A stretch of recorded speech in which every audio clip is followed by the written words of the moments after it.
नमस्कार दोस्तों, एक बार फिर से स्वागत है आपका देवकुल एकेडमी यूट्यूब चैनल पे। मैं देव आपका हार्दिक स्वागत करता हूं। इससे पहले हम हिस्ट्री की एक क्लास कवर कर चुके हैं, मॉडर्न हिस्ट्री, जो हमारे इंटरनेशनल मूवमेंट हैं, जो बीपीएससी टीआरई 4 के लिए महत्वपूर्ण क्लास साबित होने वाली है। इससे पहले हम एक क्लास कर चुके हैं। अगर वो क्लास आपने नहीं देखी है तो आप प्लेलिस्ट में जाके उस क्लास को देखें, उसके बाद इस क्लास को देखें। शशि शरण द्वारा कराई गई हिस्ट्री का यहाँ रिवीजन कराया जाता है बहुत ही बेहतर तरीके से। तो बिना किसी देरी के शुरुआत करते हैं हम आज की क्लास। कल हम 3 क्लास कवर कर चुके थे, आज ये चौथी क्लास है उनके सर के नोट्स की। तो उस हिसाब से ये चौथी क्लास है, लेकिन मेरे माध्यम से ये दूसरी क्लास है। क्लियर? तो शुरुआत करते हैं। कांग्रेस के गठन के सिद्धांत। कांग्रेस के गठन के 3 सिद्धांत दिए गए थे। ठीक है, कौन कौन से 3 सिद्धांत दिए गए थे? एक सुरक्षा कपट का सिद्धांत था, यह दिया था आपका लाला लाजपत राय। सुरक्षा कपट का जो सिद्धांत है वो लाला लाजपत राय ने दिया था, और इसे थ्योरी ऑफ सेफ्टी वॉल्व के नाम से भी जाना जाता है। तो आपको यह भी याद रखना है कि थ्योरी ऑफ सेफ्टी वैल्यू के नाम से किसे जाना जाता है? तो वो सुरक्षा कपट के सिद्धांत को ही जाना जाता है। और ये आपका सिद्धांत लाला लाजपत राय ने दिया। ये आपको याद रखना है, महत्वपूर्ण है, कईयों बार पूछा गया है और आगे भी पूछने की इसकी प्रबल संभावना है। बात करते हैं अगले सिद्धांत की। अगला है आपका षड्यंत्र का सिद्धांत। ये रजनीपाल में दत्त ने दिया है। इसे थ्योरी ऑफ कॉन्स्पिरेंसी के नाम से जाना जाता है। तो आपसे पूछे कि थ्योरी ऑफ कॉन्स्पिरेंसी के नाम से किसे जाना जाता है, तो आप षड्यंत्र का सिद्धांत आंसर कर सकते हैं। या पूछ सकता है थ्योरी ऑफ कॉन्स्पिरेंसी, तो ये रजनीपाल में दत्त ने दी है, ये भी आपको याद रखना है। आगे आपसे पूछ सकता है त्वरित चालक का सिद्धांत। ये आपका गोपाल कृष्ण गोखले ने दिया है, यानी theory of lightning conductor. Theory of lightning conductor का सिद्धांत गोपाल कृष्ण गोखले ने दिया है, और इसे त्वरित चालक का सिद्धांत भी कहते हैं। ये आपको याद रखना है। आगे महत्वपूर्ण बिंदु जो हमें याद रखने हैं, आईसीएस की परीक्षा में शामिल होने की उम्र। इसमें 2 महत्वपूर्ण बिंदु हैं जो कईयों बार पेपर में पूछे गए हैं कि 21 वर्ष से घटाकर 19 वर्ष आयु किसने की थी। यानी आईसीएस की जो परीक्षा थी उसमें शामिल होने की जो 21 वर्ष से घटाकर 19 वर्ष आयु किसने की, तो ये लॉर्ड लिटन ने की थी। यानी आप अधिकतम 21 वर्ष तक ही परीक्षा दे सकते हैं आईसीएस की, ये लॉर्ड लिटन ने किया था। वहीं इसे 19 वर्ष से बढ़ाकर 23 वर्ष किसने किया, तो ये लॉर्ड रिपन ने किया था। ये चीज आपको याद रखनी है, बहुत ही महत्वपूर्ण है। ये मोस्ट इंपोर्टेंट आप इसको कर सकते हैं, क्योंकि कईयों बार पूछा गया है और इसके बनने के चांस भी ज्यादा है। तो ये आपको याद रखना। अगले पे चलते हैं। कांग्रेस के गठन के उद्देश्य, यानी इसका प्रारंभिक उद्देश्य क्या था? तो इसका जो प्रारंभिक उद्देश्य था वो था आम जनमानस की समस्या का समाधान करना। ये राजनीतिक पार्टी बनना इसका उद्देश्य नहीं था। इसका प्रारंभिक उद्देश्य था सिर्फ आम जनमानस की समस्या का समाधान करना। अंग्रेज उस समय जो भारतीय लोगों को प्रताड़ित कर रहे थे, उन्हें सता रहे थे, उन पर जुल्म कर रहे थे, उन सब की जो समस्या थी आम लोगों की, उसका समाधान करने के लिए कांग्रेस का गठन हुआ था। और अलग अलग प्रांतों के नेताओं को एकजुट करना इसका उद्देश्य था। तब हमारा भारत प्रांतों में बटा हुआ था, तो जो अलग अलग प्रांत थे उसके अलग अलग नेता थे, उन सबको एकजुट करके अंग्रेजों के खिलाफ, ब्रिटिश ईस्ट इंडिया कंपनी के खिलाफ आंदोलन करना या उनके खिलाफ लड़ना, ऐसा आप कह सकते हैं। ये इसका उद्देश्य था। अच्छा, भारतीय एकता को स्थापित करना। हाँ, जब एक प्रांतों के लोगों को, नेताओं को एकजुट करोगे तो भारतीय एकता को स्थापित करना भी इसका उद्देश्य बनेगा। आगे अंग्रेजों और भारतीयों के बीच संबंध को मधुर बनाना, यानी अंग्रेजों और भारतीयों के बीच के संबंध को सुधारना भी इसका प्रारंभिक उद्देश्य था। क्लियर? अगला हम बात करते हैं कि कांग्रेस की जो स्थापना हुई थी, उसकी स्थापना से संबंधित जो कथन हैं उनके बारे में हम बात करते हैं कि किसने क्या कहा था। कांग्रेस के लोग पदों के भूखे राजनीतिज्ञ हैं, ये बंकिम चंद्र चैटर्जी ने कहा था। ये आपको याद रखना महत्वपूर्ण है कि कांग्रेस के लोग पदों के भूखे राजनीतिज्ञ हैं। ये किसने कहा था?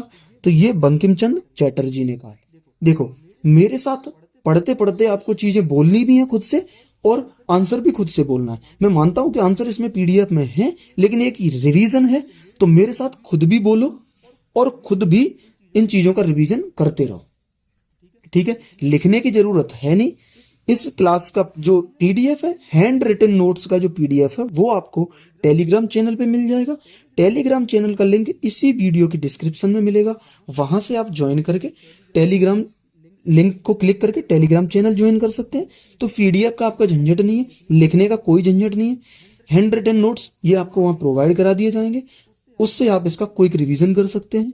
तो कम समय में बेहतर तैयारी है, बेहतर तरीके से इसकी तैयारी कराना मेरा उद्देश्य है, और वो भी कम समय में। क्लियर? तो लिखने का झंझट खत्म है, लेकिन लिखना नहीं है इसका मतलब ये नहीं है कि आपको बोलना भी नहीं है। रफ लेके बैठो और आंसर लिखो, शॉर्ट में लिखो, रफ में शॉर्ट में लिखो। लिखने का देखो, बोलने के आप बगैर लिखे मैं समझता हूं कि अच्छे से नहीं रिवीजन होता, तो आप एक रफ लेके बैठो। जैसे ये है कि कांग्रेस के लोग पदों के भूखे राजनीतिक, तो इसका आंसर लिखो बंकिम चंद्र चटर्जी, कांग्रेस के लोग पदों के भूखे राजनीतिक ये कथन कहा था। ऐसे लिख लिख के भी रिवीजन आप कर सकते हो। क्लियर? आगे, स्वतंत्रता के बाद कांग्रेस को समाप्त कर देना चाहिए, ये महात्मा गांधी ने कहा था। ये पूछा गया है, बीपीएससी ने काफी बार पूछा है, इसको याद रखना कि स्वतंत्रता के बाद कांग्रेस को समाप्त कर देना चाहिए, ये किसने कहा? तो ये कहा महात्मा गांधी जी ने। आगे, कांग्रेस क्षय रोग से मरने ही वाली है, अरविंदो घोष का कथन है, बहुत महत्वपूर्ण है, काफी इंपोर्टेंट है ये अरविंदो घोष का कथन कि कांग्रेस क्षय रोग से मरने ही वाली है। आगे, कांग्रेस भारत की सूक्ष्म अल्पसंख्यक जनता का प्रतिनिधित्व करती है, ये लॉर्ड डफरिन ने कहा था।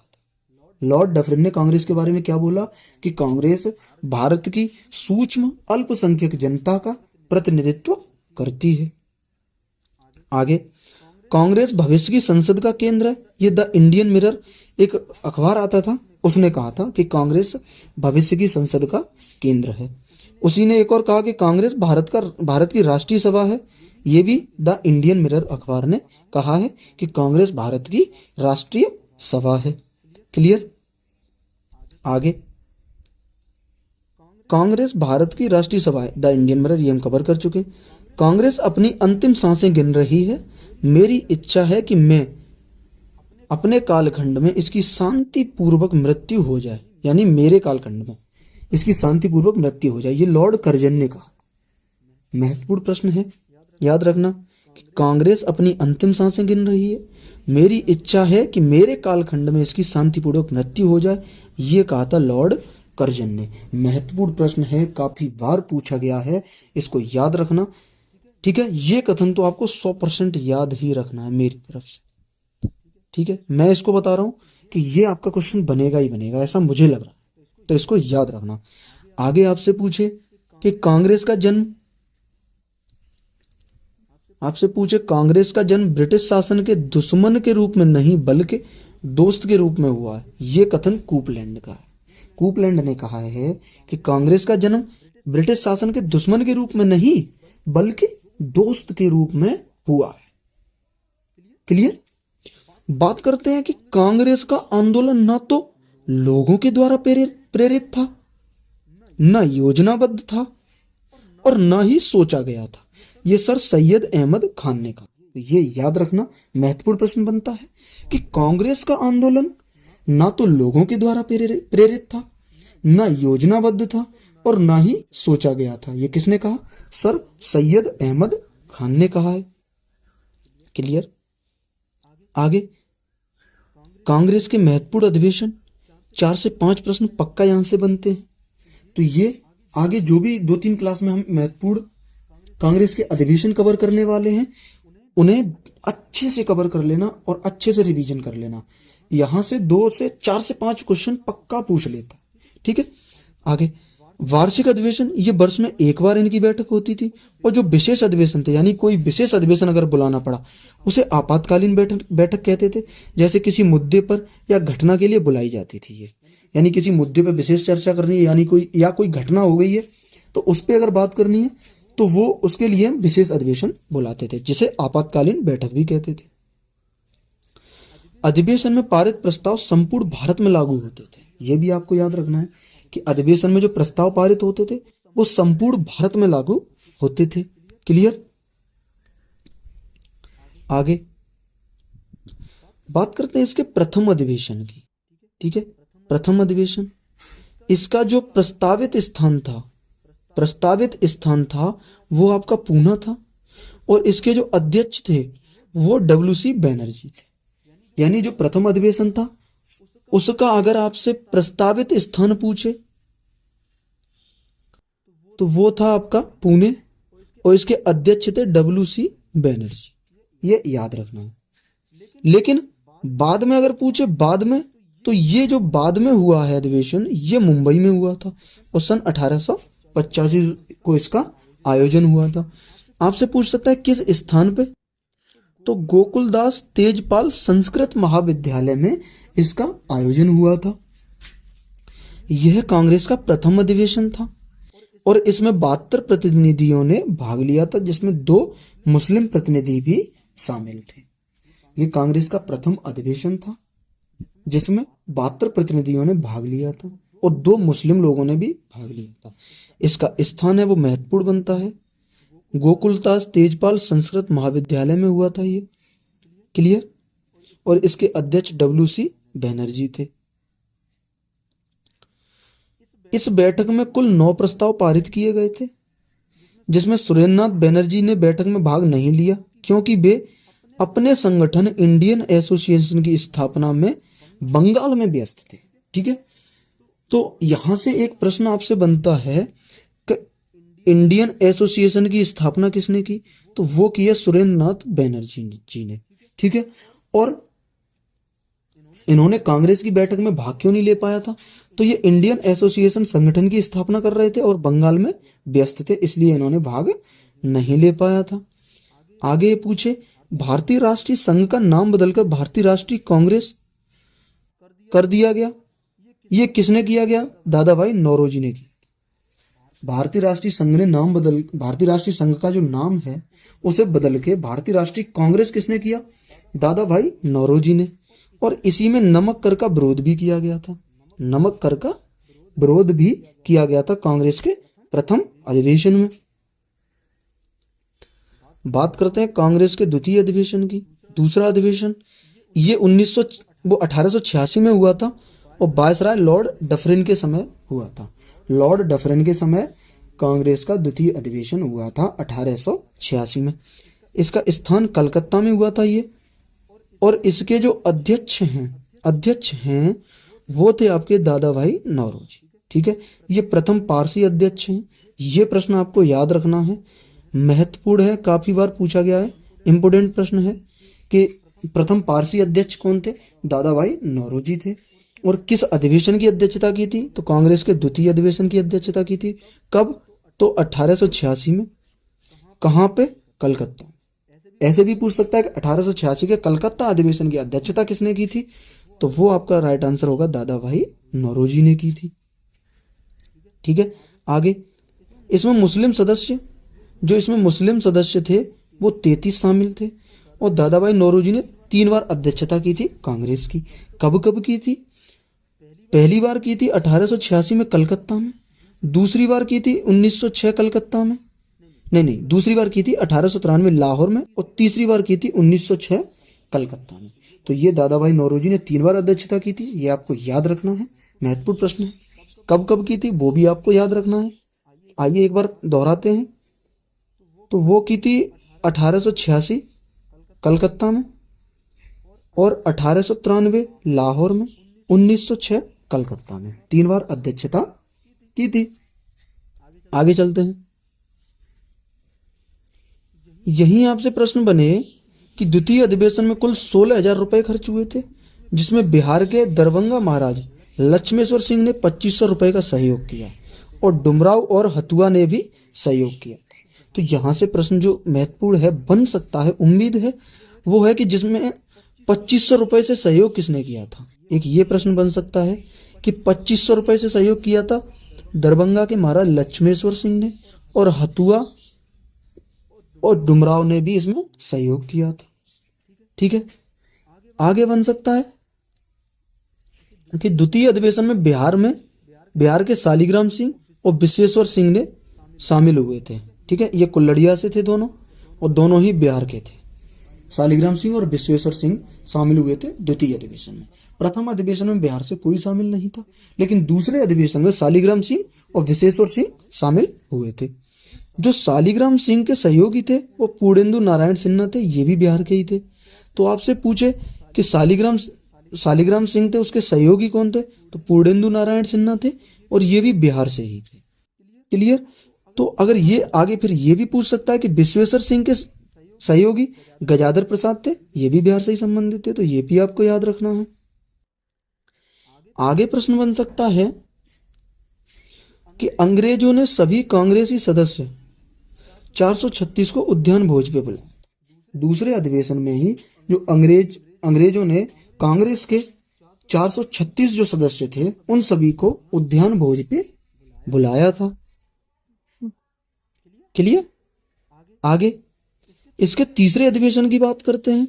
इसका तीसरा अधिवेशन आपका 1887 में हुआ था, यह भी डफरिन के ही समय हुआ था। और ये हुआ कहाँ था, तो इसका स्थान था ये मद्रास में हुआ। कहाँ पे, मद्रास में। तो इसके अध्यक्ष की बात करें, अध्यक्ष कौन थे, तो अध्यक्ष थे बदरुद्दीन तैयब जी, और ये प्रथम मुस्लिम अध्यक्ष थे। ये आपको याद रखना कि कांग्रेस के प्रथम मुस्लिम अध्यक्ष कौन थे, बदरुद्दीन तैयब जी कांग्रेस के प्रथम मुस्लिम अध्यक्ष थे। इनके महत्वपूर्ण है कि कांग्रेसी बनों का नारा भी दिया था बदरुद्दीन तैयब जी ने, और प्रथम बार संपूर्ण जनता को कांग्रेस में शामिल होने की अपील की थी। आपसे पूछे कि प्रथम बार संपूर्ण जनता को कांग्रेस में शामिल होने की अपील किसने की, ये बदरुद्दीन तैयब जी ने की, और कांग्रेसी बनों का नारा भी बदरुद्दीन तैयब जी ने दिया था, और ये कांग्रेस के प्रथम मुस्लिम अध्यक्ष भी थे। ये आपको याद रखना है, महत्वपूर्ण प्रश्न है। ठीक है। आगे आपसे बात करें कि महादेव गोविंद रानाडे ने सोशल कॉन्फ्रेंस का गठन किया। महादेव गोविंद रानाडे ने सोशल कॉन्फ्रेंस का गठन किया था। लॉर्ड डफरिन ने कांग्रेस को सूक्ष्म अल्पसंख्यक जनता का प्रतिनिधित्व करने वाली संस्था बताया। जो लॉर्ड डफरिन है, इसने कांग्रेस को सूक्ष्म अल्पसंख्यक जनता का प्रतिनिधित्व करने वाली संस्था बताया था। ठीक है। विषय निर्धारण समिति का गठन इसी अधिवेशन में किया गया। ठीक है, विषय निर्धारण समिति का गठन भी इसी अधिवेशन में किया गया था। यह भी आपको याद रखना है। ठीक है, ये थी हमारी आज की क्लास। आशा करता हूं कि आपको ये क्लास भी पसंद आई होगी। जैसा आपने पहली क्लास को प्यार और सहयोग किया है, वैसा ही इस क्लास को भी दें। ज्यादा से ज्यादा लोगों को शेयर करें, चैनल को सब्सक्राइब करें, ताकि मैं डेली कंटिन्यूटी से आपको इंडियन नेशनल मूवमेंट से बनने वाले पूरी क्लासेस कवर करा सकूं, जिससे सारे के सारे प्रश्न आपके एक ही क्लास में कवर हो सके। अगर आपने पहली वीडियो नहीं देखी है तो आप इस वीडियो के डिस्क्रिप्शन में लिंक पे क्लिक करके देख सकते हैं, या मैं प्लेलिस्ट बना दूंगा, उस प्लेलिस्ट पे आप जाके पहली वीडियो जरूर देखें। इससे पहले हम इसकी एक क्लास कवर कर चुके हैं, आज ये दूसरी क्लास है। दूसरी क्लास में हमने महत्वपूर्ण अधिवेशन कवर किए, जिसमें हमने तृतीय अधिवेशन तक कवर किया है। इससे आगे अगली क्लास में हम और अच्छे से अधिवेशन कवर करेंगे, जो कांग्रेस के महत्वपूर्ण अधिवेशन है। सभी अधिवेशन आपके एग्जाम में नहीं पूछे जाते, जो भी महत्वपूर्ण अधिवेशन है वो हम इस क्लास के माध्यम से कवर करेंगे। ठीक है, आशा करता हूं मैं बेहतर तरीके से समझा पाया हूं। एक बार फिर से वही बात दोहराऊंगा कि अगर बेहतर तरीके से आपको समझ आया है, आपको लगा है कि वीडियो आपके काम की है, तो प्लीज इस वीडियो को लाइक, शेयर और चैनल को सब्सक्राइब करें। और अगर आप चैनल पे नए आए हैं तो चैनल को सब्सक्राइब किए बिना नहीं जाएं, ये मेरी आपसे रिक्वेस्ट है। मिलेंगे अगली वीडियो में बेहतरीन कंटेंट के साथ, बेहतरीन तरीके से। आपको अगर ज्योग्राफी की भी क्लास चाहिए शॉर्ट नोट्स के माध्यम से, मेरे माध्यम से रिवीजन करना, तो आप इस वीडियो के डिस्क्रिप्शन में एक प्यारी सी कमेंट छोड़ के मुझे बता सकते हैं, तो मैं ज्योग्राफी का भी रिवीजन आपका स्टार्ट करवा दूंगा। ये क्लासेस जिनका मैंने रिवीजन कराया, अगर आप सर के माध्यम से, शशि शरण सर के माध्यम से करोगे वहाँ 3 घंटे में डिटेल में कराई गई है। मैंने इसका शॉर्ट रिवीजन कराया। अगर आप बैच खरीद सकते हैं तो सर का बैच परचेज करके आप आराम से इन क्लासों को अच्छे से कवर कर सकते हैं। और वही कंटेंट अगर कम समय में मेरे माध्यम से तैयार करना हो, वो भी with handwritten PDF notes के साथ, तो आप मुझसे डेली सुबह जुड़ सकते हैं। और ये क्लास आपको डेली कंटिन्यूटी से मिलने वाली है। मिलेंगे अगली वीडियो में। तब तक के लिए खुश रहिए, मस्त रहिए, जबरदस्त रहिए और अपने लक्ष्य की तरफ बढ़ते रहिएगा।